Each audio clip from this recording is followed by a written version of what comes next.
After having researched how pornography affects the minds and lives of children, pornographer Martin Dabney, who had since left the industry, wrote, quote, "Like many parents, I fear that my boy's childhood could be taken away by pornography. So we have to fight back. We need to get tech savvy, and as toe-curling as it seems, we are the first generation that will have to talk to our children about porn. We have to tell our kids that pornographic sex is fake and real sex is about love, not lust. By talking to them, they stand a chance. If we stick our heads in the sand, we are only fooling ourselves." I agree with Dabney. We need to talk to our children in an age-appropriate way, to be sure, about what pornography is, why it's a distortion of the goodness of sexuality, and how to avoid it. Now, I'm sure many of you are thinking, I don't want to scandalize my child. And that's good and praiseworthy. We as parents should strive to guard our kids' innocence. But we can't get around the fact that we live in a pornified world that's already rousing their curiosity. I mean, you know as well as I do, you can't even go to the grocery store without having the latest edition of Cosmo assaulting their senses.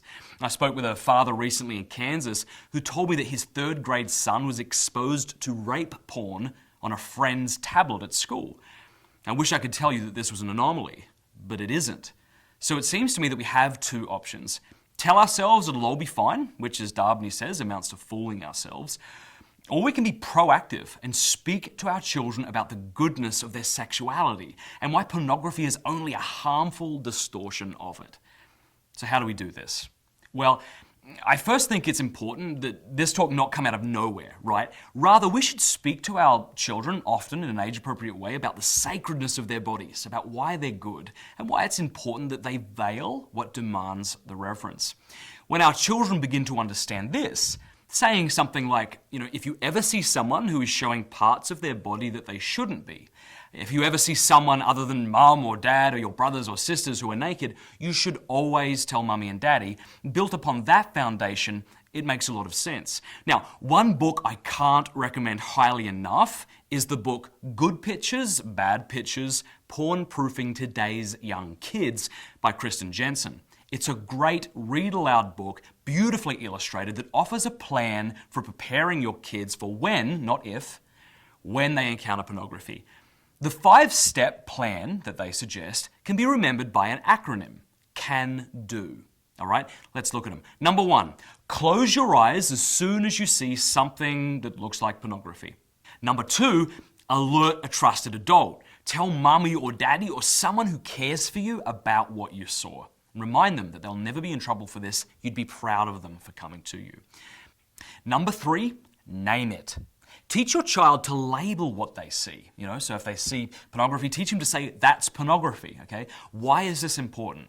Well, the book does a nice job explaining to our kids how our brains work, of course, in a very simple way. When we see pornography, it activates our midbrain, or what the book calls our feeling brain. If we aren't careful, the more we watch pornography, the more our feeling brain begins to take over. Instead, we need to activate our prefrontal cortex, or what the book calls our thinking brain, right away. We need to take the initial thought and feeling we had when we looked at pornography captive.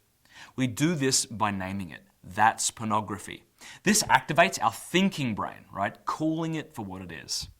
Number 4, distract the mind. This is where you, as the parent, come in. Once your child has come to you, distract them. Read aloud to them, sing, or do something with them to get their mind off of it.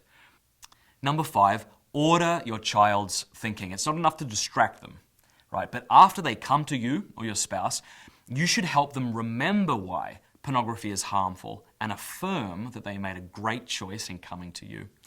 If your child has been looking at porn and you want some helpful advice on what to do next, go to covenanteyes.com and download the free ebook, When Your Child is Looking at Porn.